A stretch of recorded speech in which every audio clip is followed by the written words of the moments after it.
अगला क्वेश्चन देखिए, अब हम टाइप 2 पे आ गए हैं, दूसरे टाइप के क्वेश्चन की किस तरह से पूछे जाते हैं क्वेश्चन। ठीक है, चलिए 20 से हमको ये डिविजिबिलिटी इन सब की चेक करनी है। ठीक है, तो चलिए 20 से देखिए डिविजिबिलिटी कैसे चेक करेंगे कि मतलब इस पूरे को 20 से, इस पूरे के सम को 20 से अगर डिवाइड करें तो शेष रिमाइंडर जो है क्या आएगा, ये आपको बताना है। तो देखिए कितना बड़ा देखने में लग रहा होगा, लेकिन बहुत ही ईजी है। ठीक है, चलिए कैसे, देखिए ये 4 जो संख्या जरूर है, लेकिन लास्ट के 2 संख्या में केवल 20 का भाग दे दीजिए, इन दोनों को छोड़ दीजिए।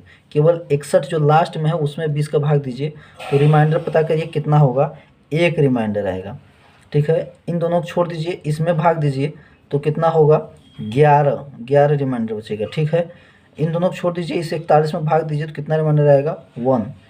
ठीक है, अब 20 का इन दोनों छोड़िए, इसमें भाग दीजिए कितना आएगा, 11 रिमाइंडर आएगा। ठीक है, इसको छोड़िए, इसमें भाग दीजिए कितना रिमाइंडर आएगा, 1 आएगा। अब पूरा ऊपर को जोड़ लीजिए, 1 एक 11 1 फिर 11 फिर प्लस 1, ये पूरे के साथ फिर से 20 का भाग दीजिए। ऐसे करके हम लोग क्या करते हैं, छोटा कर लेते हैं, ये बात ध्यान दीजिए। ठीक है, अब पूरे को जोड़ेंगे तो कितना आ रहा है, पूरा 25 आ जा रहा है, और 20 भाग देंगे तो कितना रिमाइंडर हमारे पास बचेगा, 5। ठीक है ना, तो शेष जो रिमाइंडर होगा वो कितना आ जाएगा, 5। ठीक है, तो इस तरह से जो बड़े से बड़े क्वेश्चन होते हैं उनको हम लोग छोटा कर लेते हैं। अब ये प्लस में था, अब इनटू में देखिए मल्टीप्लाई में हो, तो जैसे ये देखिए 62 पे पावर 63 इंटू 62 63 64 है, इंटू में अपन 66, इसे 66 से भाग देना हो, शेष बताना है रिमाइंडर क्या होगा। तो देखिए एक चीज़ हम आपको यहाँ साइड में कंसेप्ट आपको एक सिखा देते हैं, इधर साइड में कंसेप्ट हम एक आपको सिखा रहे हैं। क्या है कंसेप्ट, कि जैसे मान लीजिए देखिए हम आपको जैसे अगर 62 से कहें कि 62 में हम 66 का भाग दें तो हमारा रिमाइंडर क्या होगा, शेष जो है क्या होगा, ये अगर आपसे कोई पूछे तो आप क्या क्या बताएंगे। रिमाइंडर हमेशा 2 रिमाइंडर होते हैं, एक तो ये 62 ही रिमाइंडर है। ठीक है, और एक क्या होगा, 62 में से 66 घटा लेंगे, इसे 66 में से 62 में से 66 घटाएंगे, छोटी संख्या जिसमें भाग दे रहे हैं उसमें से घटाएंगे, 62 में से 66, तो ये -4, ये 2 रिमाइंडर आएंगे, ध्यान देना है, ऐसा होता है। ठीक है ना, ये बात अगर नहीं जानते हैं जान लीजिए कि भाग देते हैं अगर हम 62 में 66 का, तो एक तो रिमाइंडर देखिए 66 से 62 छोटा है, तो एक तो यहीं शेष बच जाएगा 62 ही, और दूसरा क्या होगा, और छोटा करना है तो इस 62 में से 66 घटा माइनस में नंबर आएगा, -4, ये भी एक क्या है, रिमाइंडर है। ये बात यहाँ क्लियर करनी है, और इसी बेस्ट पे ये क्वेश्चन है। देखिए अब 66 का 62 में भाग देंगे तो इसको हम छोटा करना है, तो यहाँ रिमाइंडर हमारा कितना बच जाएगा, -4, इसका भाग देंगे तो कितना रिमाइंडर बच जाएगा, -3, 64 में भाग देंगे तो कितना रिमाइंडर बचेगा, -2। अब सबका इंटू करा लें, -4 -3 -2 अपान 66। ठीक है, अब देखिए ये कितना आ गया, -24 आ गया अपान 66, माइनस में आ गया,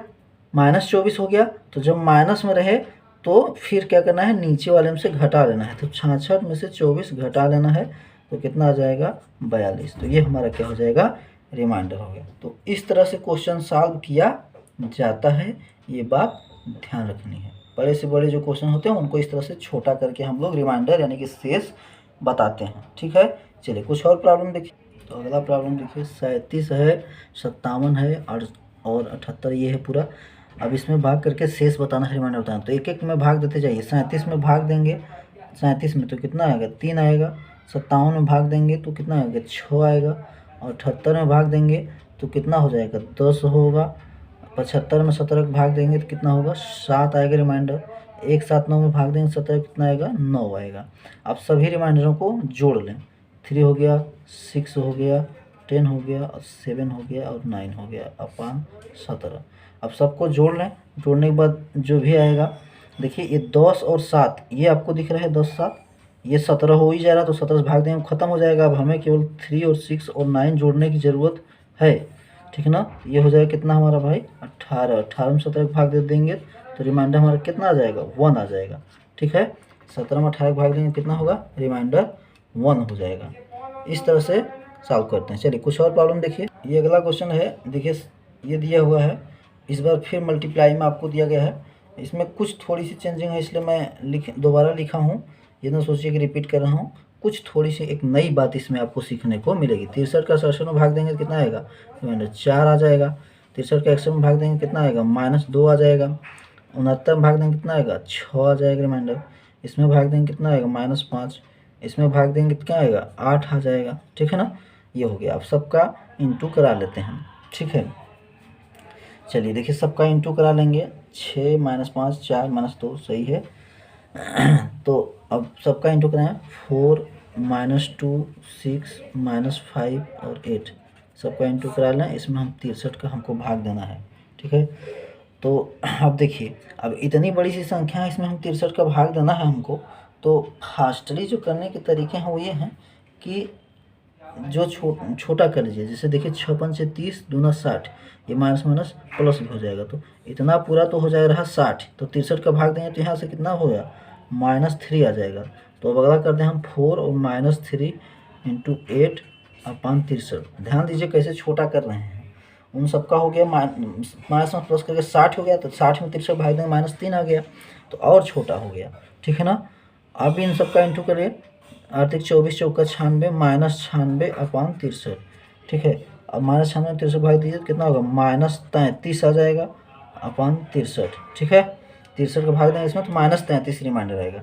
अभी फिर माइनस रिमाइंडर आ रहा है 33, तो क्या करें हम 63 में से 33 घटा लेंगे, ठीक है। तो कितना बच जाएगा 30। इस तरह से हम रिमाइंडर निकालते चले जाते हैं। माइनस में अभी तो देखिए 96 क्या था 63 से बड़ा ही था, बड़ा था तो अभी तो भाग ही गया, ठीक है ना। एक बार गया भाग ही गया, एक बार डिवाइड ही हो रहा है। अब -33 रिमाइंडर बचा, ठीक है। उसके बाद फिर से जब 63 से एक कम हो गया, 33 63 से कम हो गया, तब अब उसमें क्या करेंगे 63 से घटा लेंगे, ठीक है। चलिए कुछ और प्रॉब्लम देखिए, और प्रॉब्लम देखते हैं हम, ठीक है। तो ये देखिए अब ये आ गया पावर में, प्लस तो है यहाँ लेकिन पावर है। जब पावर में आ जाए तब इसको कैसे करेंगे, देखिए ध्यान से। यहाँ है हमारे पास 10 पर पावर 1, 10 पर पावर 2, 10 पर पावर 3, इस तरह से 10 पर पावर 4 इतना। तो पावर और छोड़िए, पहले 6 का भाग देना है तो 10 को ही देखिए। 6 का भाग 10 में भाग देंगे तो जो रिमाइंडर बच के आएगा 4 आएगा, इसमें भी 4 आएगा। पावर जितना भी कोई फर्क नहीं पड़ता, 4 आएगा। अब हम ये देख रहे हैं कि अगर 3 ठो अगर ऐड करेंगे, प्लस प्लस का सिंबल लगा है तो 3 अगर ऐड करेंगे तो ये हो जाएगा 12, ठीक है ना। ये हो जाएगा 12, 3 का अगर करें हम तो ये हो जाएगा हमारे पास 12। तो यानी कि 3 3 का पेयर, अगर 3 3 के सम के पेयर को देखें तो उसमें हम 6 का भाग देंगे तो 4 4 4 रिमाइंडर बचेगा और 12 हो जाएगा। और 12 ऑलरेडी 6 से डिविजिबल है, इस 12 में 6 का भाग दें तो ऑलरेडी डिविजिबल हो जाएगा, ठीक है ना। बात समझ में आ रही होगी। 12 हो जाएगा तो 12 में 6 का भाग ऑलरेडी चला जाएगा। यानी कि ये अब बात स्पष्ट हो गई कि 3 3 जो पेयर हैं उनमें 6 का भाग जाने के बाद पूरी तरह से कट जा रहा है। अब 1 से लेके 32 तक है तो हम 3 3 के पेयर निकाल लेते हैं। तो देखिए जो 32 है उसमें हम 3 का डिवाइड करके पहले पता कर लेते हैं कि ये कितने पेयर हैं। 10 10 का ये 3 3 का ऐसे पेयर बनाए पूरा 32 तक, तो कितना होगा तो 30 ठो निकलेगा और 2 ठो क्या बच जाएगा, 2 बच जाएगा, ठीक ना। 2 बच जाएगा, क्या बच जाएगा पेयर, ठीक ना। 2 जो है पेयर 2 पेयर बच जाएगा। जो 2 पेयर बच जाएगा तो उसमें 2 ठो 4 बच जाएगा, यानी कि तो यानी 4 4 8 8 बच जाएगा, ठीक है ना। हाँ 8 बच जाएगा। अब वो जो 8 बचेगा उसमें 6 का भाग देंगे तो रिमाइंडर हमारे पास कितना होगा, ये 2 शेष बच जाएगा, ठीक है ना। तो हमारे पास जो शेष बच के आएगा वो क्या निकल करके आएगा, ये 2 निकल आएगा। समझ पाए होंगे।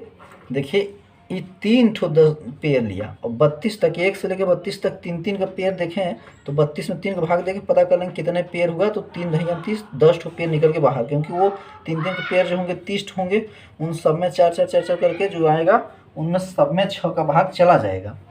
अब बचेगा हमारे पास केवल 2 ठो पेयर। अब वो 2 पेयर में 4 4, एक पेयर में एक में जो है उसमें 4 बच रहा है 6 का भाग देने पे, तो 2 ठो जो बच जाएगा उसमें 4 4 8 बच जाएगा। अब उस 8 को जब 6 से भाग देंगे तो एक बार चला जाएगा और 2 रिमाइंडर हमारा कितना आएगा, 2 बच जाएगा। चलिए एक और क्वेश्चन लिखा हूँ इसी तरह का, आपको एकदम क्लियर हो जाएगा।